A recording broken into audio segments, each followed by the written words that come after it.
예수님의 대화 방식은 점잖은 대화의 사례는 아닙니다. 만일 여러분이 어디 가서 처음 만난 사람과 대화하실 때 예수님처럼 말씀하시면 이상하다고 생각할 것입니다. 여인아, 내 믿음이 크도다. 내가 무엇 해주기를 원하느냐. 이런 식으로 예수님의 대화가 성경에 기록된 목적은 대화법을 보여주기 위한 게 아니고 인간의 사고방식과 하나님의 진리의 차이점을 드러낸 것입니다. 예수님께서는 사람들이 당신에 대해서 갖고 있는 호기심, 찬사, 이런 것에 대해서 거의 무관심을 보이셨습니다. 오늘 본문에 니고데모가 나름대로 겸손하게 예수님께 말한다고 하는 것에 대하여 예수님은 거의 무시하셨다고 보는 게 옳습니다. 사람들이 예수님에 대해서 쏟아놓는 찬사에 대해서 예수님은 반응하지 않으십니다. 미사려구에 대해서 관심이 없습니다. 예수님이 관심이 있는 것은 사람의 진정한 영적인 변화입니다. 내가 거듭났느냐? 내가 성령으로 거듭났느냐? 하나님 나라에 들어갔느냐? 이런 것에 대해서 예수님은 알고 싶어 하시지, 사람들이 예수님에 대해서 갖는 관심보다는 자기 자신에 대해서 관심 갖기를 원하시는 것으로 보입니다. 내 자신을 알라와 비슷합니다. 그렇기 때문에 우리는 예수님 앞에서 솔직해질 수밖에 없습니다. 거칠애로 하는 말을 예수님은 꿰뚫어 보십니다. 정말로 중요한 것에 대해서 대화하기를 원하십니다. 예수님은 직설적입니다. 그것이 사람을 당황하게 만듭니다. 본문의 니고데모가 당황한 것과 같습니다. 니고데모는 바리새인이요 이스라엘의 지도자로서 나름대로 갖고 있다고 생각하고 많이 알고 있다고 생각하고 많은 것을 이루었다고 생각했는데 예수님께서는 그 모든 것을 무색하게 만드셨습니다. 니고데모는 종교인으로서 자기가 식견이 있고 노하우가 있고 경험이 있다고 생각했는데 예수님 앞에서 무색하게 되고 그의 미천이 다 드러나게 됩니다. 유도 챔피언과 무에타이 챔피언이 시합을 하는 것을 제가 본 적이 있습니다. 무에타이는 태국의 킥복싱을 말합니다.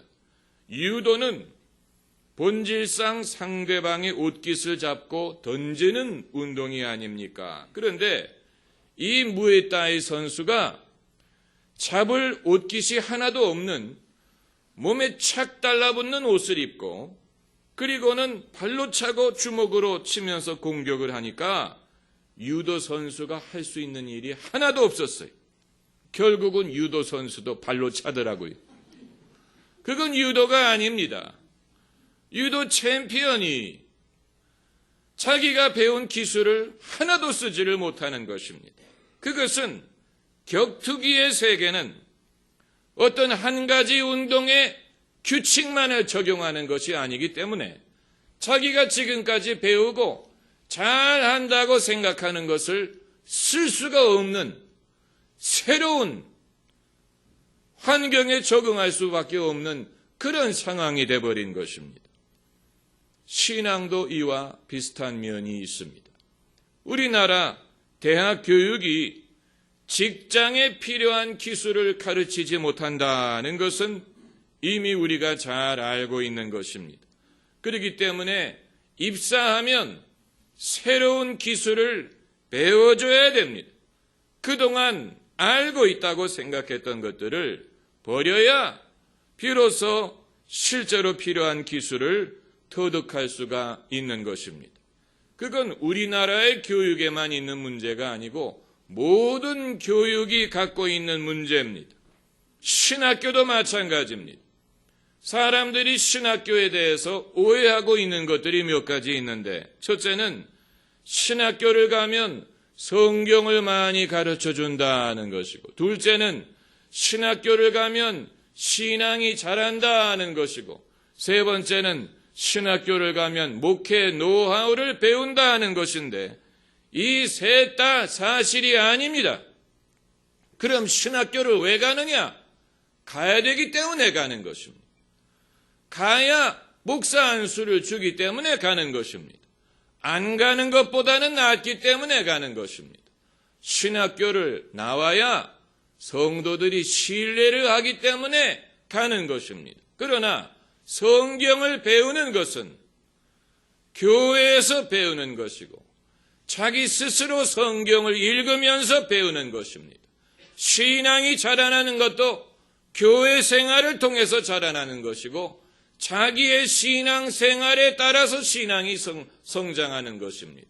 목회 노하우는 목회를 해보면서 배우는 것이고, 하나님의 은사에 좌우되는 것입니다. 이걸 어느 것도 누가 임의로 가르쳐 줄 수 있는 것이 아니에요. 미국의 조엘 오스틴이란 목사가 있지요. 그는 아버지가 돌아가신 다음에 뒤를 이어서 목회를 하게 됐는데, 이 자리에 임명될 때까지 그 이전에 조엘 오스틴은 한 번도 설교를 해본 적이 없는 사람입니다. 신학교에는 문턱도 가본 적이 없는 사람입니다. 배운 게 있다면 어렸을 때부터 아버지가 목회하는 것을 보고 배운 것이고, 어머니의 기도가 있었을 뿐입니다. 그럼에도 조엘 오스틴은 미국 최대의 교회를 세울 수가 있었습니다. 신학 교육, 학위, 이 모든 것을 무색하게 만드는 것이지요. 은사, 재능이라는 것을 교육이 대신할 수 없다는 것을 보여주는 것입니다. 참 신앙은 인간의 실력과도 비슷한 면이 있습니다.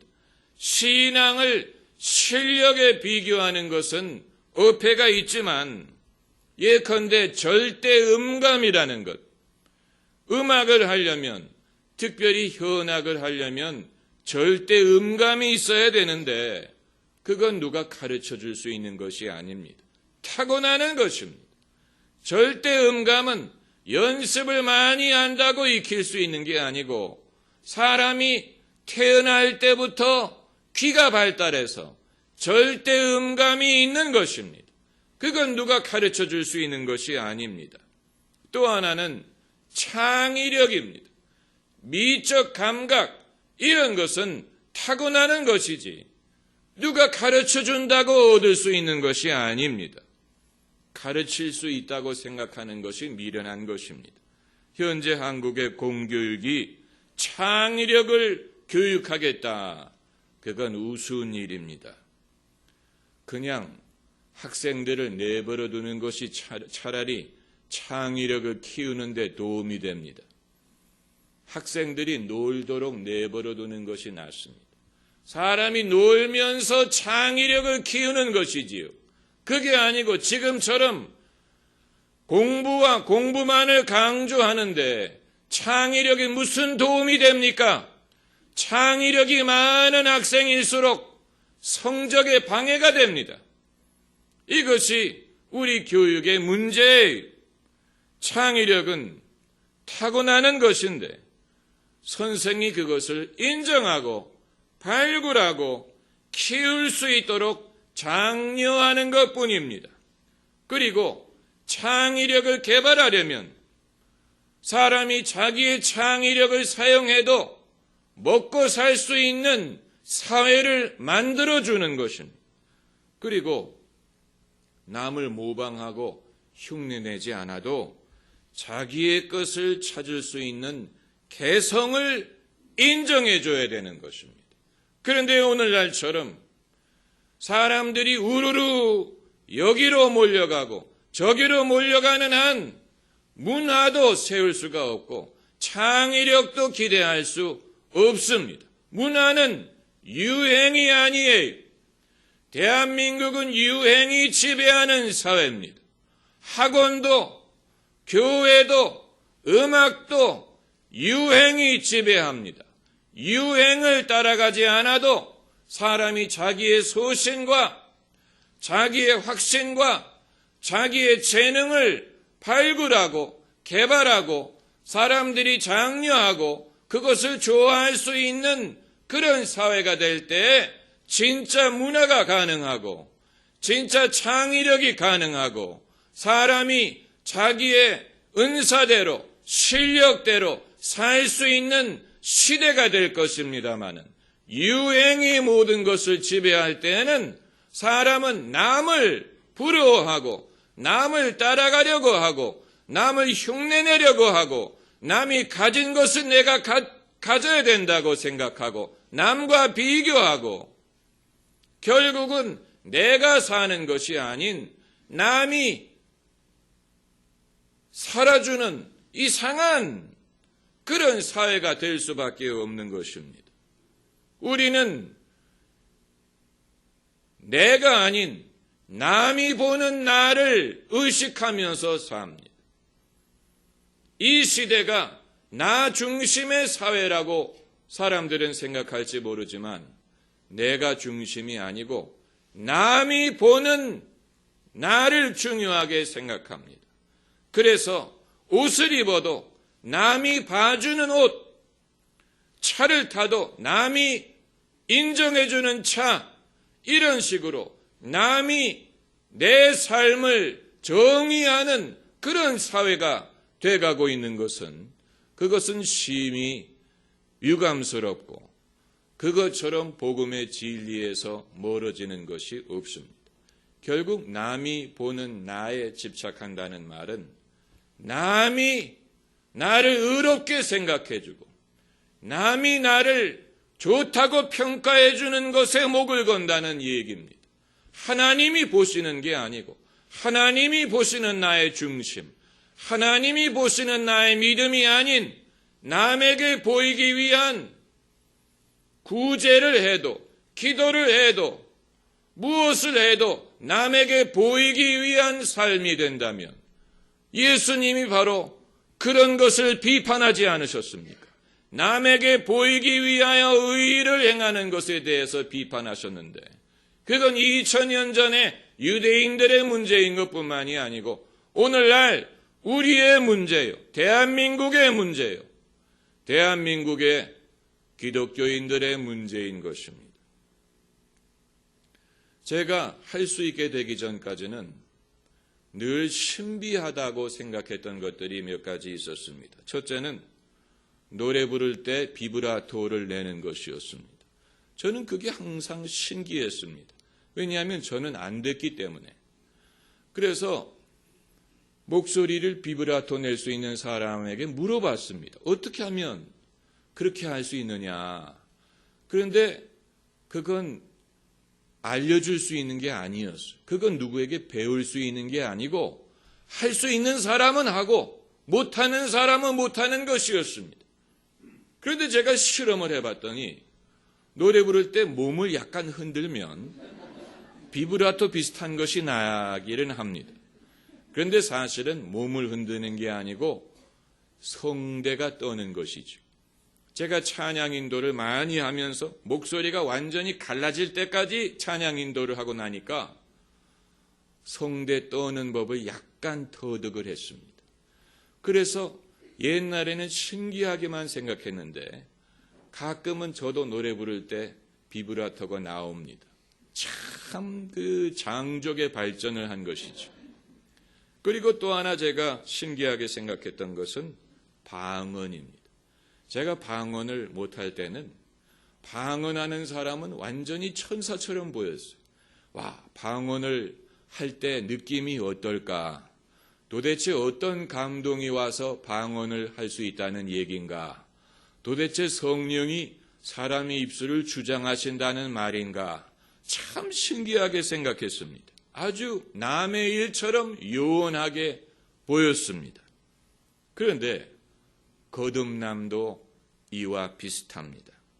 거듭남은 우리에게 익숙한 용어지만 아주 신비한 개념입니다. 예수님은 본문에서 사람이 거듭나야 될 필요성을 말씀하셨지만 사람이 어떻게 해야 거듭날 수 있는지에 대해서는 말씀하지 않으셨습니다. 이것이 본문 해석의 관전 포인트입니다. 사람들은 3장 16절 말씀이 해답이라고 주장을 하는데 일단 3장 16절은 예수님의 말씀을 인용한 것인지 아니면 요한의 부연 설명을 기록한 것인지 확실하지 않습니다.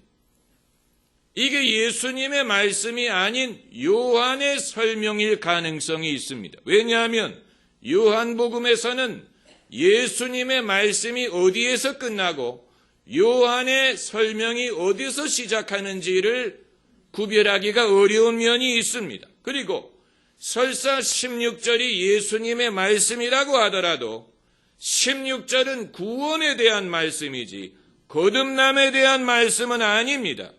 오히려 거듭남에 대해서는 바람이 어디서 오며 어디로 가는지 알지 못하듯 성령으로 난 자도 이와 같으니라 라고 수수께끼 같은 말씀을 하셨습니다. 왜 예수님은 거듭남에 대하여 수수께끼 같은 말씀을 하셨느냐? 성령으로 거듭나는 것은 성령으로 거듭나는 것이기 때문입니다. 성령이 주도권을 쥐고 계십니다. 사람이 주도권을 갖고 있는 것이 아닙니다. 사람의 의지로, 사람의 선택으로, 결단으로, 사람의 노력으로 거듭날 수 있는 것이 아니고 성령이 주도권을 쥐고 계시는 것입니다. 바람이 임의로 불매라고 말씀하셨습니다. 그 말은 성령께서 임의로 역사하신다는 뜻입니다. 내가 이렇게 하면 성령으로 거듭날 수 있다라고 예수님은 말씀하지 않으셨습니다. 그렇기 때문에 나는 몇 년, 몇 월, 며칠, 몇 시에 거듭났습니다라고 간증하는 사람은 약간 이상한 것입니다. 복음주의의 오류가 여기에 있습니다. 복음주의는 사람이 예수 그리스도를 영접함으로 성령으로 거듭난다라고 말하는데 그건 순서가 뒤바뀐 것입니다. 그 반대라고 보는 것이 옳습니다. 성령으로 거듭나게 하셨기 때문에 예수님을 영접한다라고 말하는 것이 낫습니다. 성령이 주도권을 쥐고 계십니다. 그렇기 때문에 사람은 정확히 어느 시점에 거듭나는지 알기 어렵습니다. 이렇게 말할 수 있습니다. 이전엔 내가 장님이었는데 이제는 본다. 이게 나면서부터 소경되었던 사람이 한 말이지요. I was once blind, but now I see. 내가 한때는 장님이었는데 지금은 본다. 마찬가지로 거듭난 사람도 이전엔 내가 불신자였는데 지금은 믿는다. 이전엔 내가 회방자였는데 이제는 예수님을 섬긴다. 이전에는 안 믿어졌는데 지금은 믿어진다. 이렇게 말하는 것이 옳습니다. 그러면 니고데모는 거듭났느냐? 당연히 거듭났지요. 그걸 어떻게 알 수 있느냐 하면은 이후에 예수님이 십자가상에서 운명하셨을 때 예수님의 시신을 달라고 요청한 사람이 니고데모와 아리마대 요셉이었습니다. 그들이 예수님을 장사시켜 드렸습니다. 그러니까 니고데모는 거듭나서 예수님을 섬기는 사람이 되었다는 증거인 것입니다. 아마 오늘 본문의 대화가 니고데모가 거듭나는데 결정적인 역할을 했을 것이라고 봅니다. 그러므로 거듭남에 대해서 우리가 생각할 것은 첫째는 신비한 면이 있다는 사실입니다. 이것은 성령으로 거듭나는 것입니다. 사람의 의지로 되는 게 아닙니다. 사람이 선택할 수 있는 것이 아닙니다. 거듭남이란 말을 정치인들, 기업인들이 쓰기를 좋아하지요. 그래서 국민에게 사랑받는 기업으로 거듭나겠습니다. 누구 마음대로. 거듭남이란 말은 그런 식으로 쓰는 게 아닙니다. 사람이 예수님을 믿으면 현저한 인격적인 변화가 나타나기 때문에 마치 새로 태어나는 것 같다. 그런 의미로 거듭남이란 말을 쓰는 게 아니고, 이건 성령께서 물이 변하여 포도주가 되는 것과 같은 내면적이고 영적인 변화를 일으키시는 것을 거듭남에 비교하는 것입니다. 그러므로 거듭남을 다른 말로 번역하면 위로부터 난다라는 말이 되는 것입니다. 사람이 주도권을 쥐고 있지 못합니다. 다만 예수 그리스도가 중심이 되십니다. 니고데모가 예수님을 찾아왔기 때문에 거듭날 수 있었습니다. 제대로 찾아온 것입니다. 예수님을 통하지 않고는 하나님 아버지께로 갈 자가 없습니다. 그러므로 여러분이 교회를 자주 드나들면 거듭날 수 있는 가능성이 그만큼 많아집니다. 하나님의 말씀을 접할 수가 있기 때문입니다. 교회를 가까이 하다 보면 여러 가지 혜택을 받습니다. 예상하지 못했던 혜택, 덤으로 주시는 그런 혜택을 받습니다. 가장 귀한 은혜는 사람이 교회를 가까이 하고 말씀을 가까이 함으로 성령이 역사하실 기회가 많아진다는 것입니다. 다만 여기에서 우리가 한 가지 유념해야 되는 것은 내가 알고 있다고 생각하는 것, 내가 이미 이루었다고 자랑하는 것, 내가 가졌다고 생각하는 것들을 예수님 앞에 나올 때는 내려놓아야 된다는 것입니다. 공자 앞에서 무엇을 쓸 수 없습니까? 문자를 쓸 수 없지요. 마찬가지로 예수님 앞에서는 우리의 의를 자랑할 수 없습니다. 니고데모가 종교 지도자라는 사실이 그의 거듭남에 도움이 되지 않았습니다. 그렇기 때문에 오늘 본문에서 예수님이 무뚝뚝하게 대하시는 것입니다. 그의 종교 지도자라는 사실이 그가 거듭나는데 도움이 되는 게 아니었습니다. 우리의 지식, 우리의 의로는 부족하고 내가 지금까지 안다고 생각하는 것만으로 부족합니다. 사람의 숫자는 6이에요. 그러나 하나님의 숫자는 7이죠. 6은 항상 무언가가 부족한 것입니다. 그러므로 온전한 믿음과 거듭남을 얻기 위해서는 우리 자신을 내려놓아야 됩니다. 심령이 가난한 자는 복이 있나니 천국이 저희 것이며 라고 했습니다. 심령의 가난함이 있어야 됩니다. 그래서 많은 사람들은 인생의 시련을 통해서 믿음을 얻는 경우가 많은 이유는 인생의 시련 자체가 믿음을 주는 건 아니지만 인생의 시련이 심령을 가난하게 만들어주기 때문에 가난한 심령이 천국을 얻을 수가 있게 되는 것입니다. 사람이 돌이켜 어린아이와 같이 되는 것이 바로 그런 것입니다. 사람의 심령이 가난해져요. 그게 아니고 사람이 가진 게 많아요. 아는 게 많아요. 성취한 게 많아요. 심지어 성격까지 착해요. 그런 사람은 마음이 가난하지 못합니다. 하나님의 나라를 경험하기가 어렵습니다. 그렇기 때문에 우리가 돌이켜 어린아이와 같이 되는 것, 심령이 가난해지는 것, 그럴 때 지금까지 믿으려고 애써도 믿어지지 않던 것이 돌이켜 어린아이와 같이 될 때 믿어집니다. 사람이 단순해집니다. 온유해집니다. 정말로 중요한 것이 무엇인지를 알게 되고 중요하지 않은 것에 대해서 더 이상 염려하지 않습니다. 정말로 하나님이 내게 원하시는 것이 무엇인지를 그제서야 깨닫게 됩니다. 성령께서 역사하시는 계기가 마련될 수가 있는 것입니다. 기도하십시다.